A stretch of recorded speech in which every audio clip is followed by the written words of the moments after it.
Hello les gens, c'est Diaboloman, j'espère que vous allez bien. Aujourd'hui on se retrouve pour une vidéo spéciale puisque c'est une vidéo en partenariat avec Occasion Airsoft.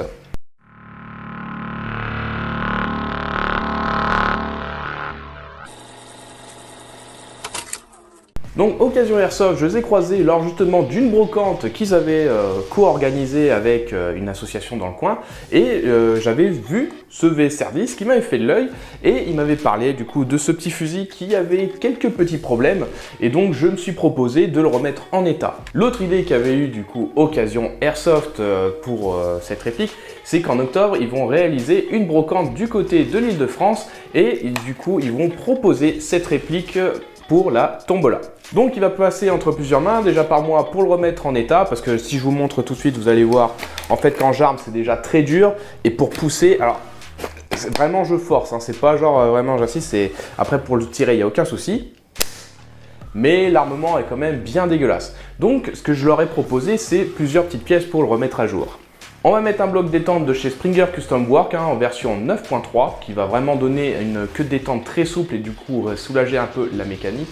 Avec de la même marque, un piston et son guide ressort avec air brake et tout le tralala, donc ce qui devrait donner vraiment une très bonne étanchéité lors du tir et un tir un peu plus silencieux. Le tout sera dans un cylindre twist de chez Action Army qui donnera un très bon look en plus sur la réplique. Et pour être sûr d'être dans les règles, on va mettre un petit M130 et comme ça on devrait être vraiment dans les clous. Déjà, on va démonter la réplique et voir ce qu'il y a dedans. Bon, déjà, pour ouvrir la réplique, on retire le chargeur et on va retirer les 3 vis de maintien du receiver à la crosse. On peut voir ainsi le bloc détente qui est un bloc détente d'origine type Well avec la partie à l'avant qui ne bouge pas. Une meilleure vue sur le bloc détente, donc on peut voir qu'elle est en 45 degrés et que le tout commence à être usé.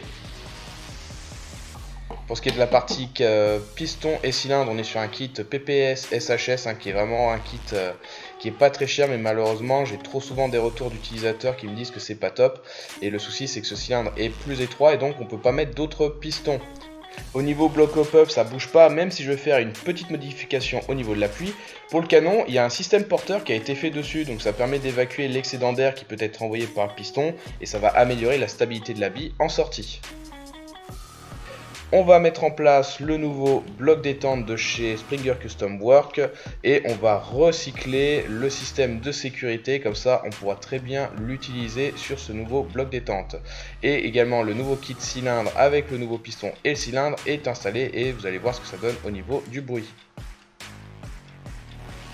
Et bien voilà, et ben franchement je suis pas mécontent du résultat que ça donne après mes petits tests, donc déjà au niveau du chargeur, donc ça c'était déjà en cours, mais vous voyez là il n'y a aucun souci pour l'insertion. Et pour le rechargement ça n'a strictement plus rien à voir, déjà on tire sans difficulté. Et pour pousser, une fois que c'est mis en place, vous voyez, hop, ça descend juste en poussant avec le doigt. Et au niveau du bruit, alors des fois le micro c'est toujours un peu différent, mais ça donne un bruit un peu plus sec tout de même.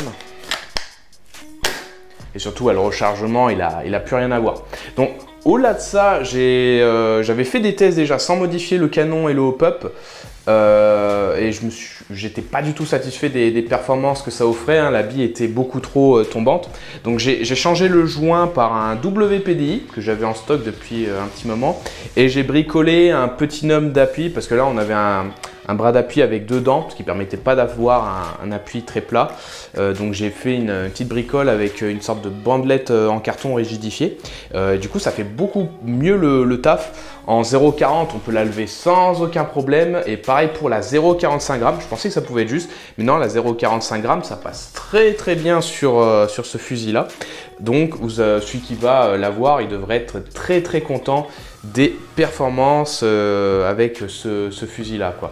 Ensuite dans les petites possibilités qu'il y aura, c'est qu'il y a le filetage, il faudra un adaptateur de silencieux et après libre à chacun d'en mettre un ou non. Bon, hormis ça, donc le look laisse peut-être un peu à désirer au niveau des couleurs, les bandelettes et tout.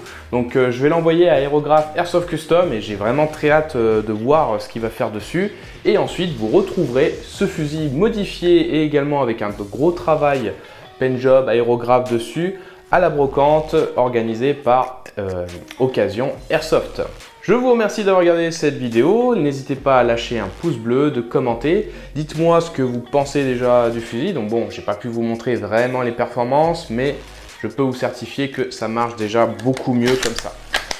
Et en tout cas, si jamais vous êtes du côté de l'Île-de-France, n'hésitez pas à passer à la brocante. Il y a toutes les infos dans la description de la vidéo. Et moi, je vous dis à bientôt là-bas. La bise!